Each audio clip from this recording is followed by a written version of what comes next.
रूस और यूक्रेन के बीच जारी जंग को 10 महीने से ज्यादा का समय बीत चुका है। रूस लगातार ताबड़तोड़ हमले कर रहा है। यूक्रेन की सप्लाई लाइन पूरी तरह से तबाह है। सर्द मौसम में यूक्रेन के निवासियों को बिजली पानी तक के लिए तरसना पड़ रहा है, लेकिन यूक्रेन अब भी अडिग है।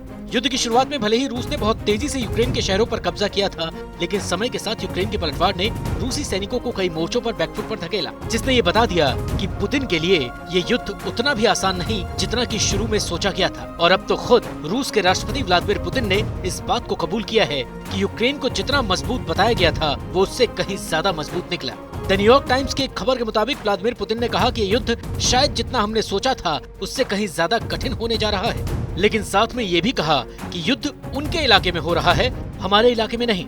रूस एक बड़ा देश है और उसके पास धैर्य है। उधर कुछ और खबरों में कहा गया है कि यूक्रेन में कुछ इलाकों से रूसी सेना के पीछे हटने के बाद से पुतिन ने सेना को चाक चौबंद करने पर जोर दिया है और अपनी रणनीति में काफी बदलाव किया है। जो भी है, ये तो तय है कि यूक्रेन रूस को जबरदस्त टक्कर दे रहा है, वो भी इतनी तबाही झेलने के बाद। यही वजह है कि यूक्रेन युद्ध की रणनीति पर चर्चा के लिए व्लादिमीर पुतिन ने रूस के शीर्ष सैन्य अधिकारियों से क्रेमलिन में लंबी मुलाकातें की। क्रेमलिन ने शनिवार को कहा कि राष्ट्रपति व्लादिमीर पुतिन ने यूक्रेन में रूस के युद्ध अभियान के जिम्मेदार सैन्य शीर्ष अधिकारियों के साथ व्यापक बैठकें की हैं, जबकि रूस ने यूक्रेन पर बमबारी और ज्यादा तेज कर दी है।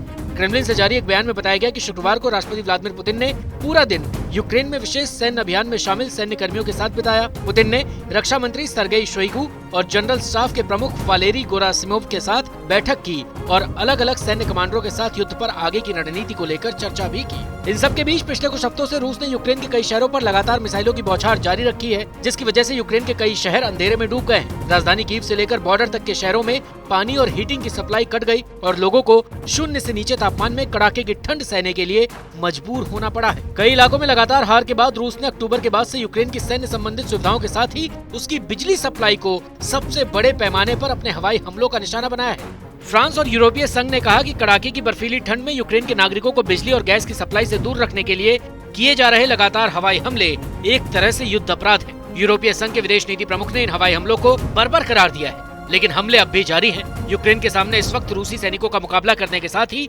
अपने नागरिकों को मूलभूत सुविधाएं देने की भी चुनौती है, जिसे लेकर ज़ेलेंस्की लगातार वैश्विक मंचों पर मदद मांग रहे हैं और रूस के खिलाफ आवाज बुलंद कर रहे हैं। इस खबर से जुड़ी ज्यादा जानकारी के लिए चैनल को सब्सक्राइब कीजिए।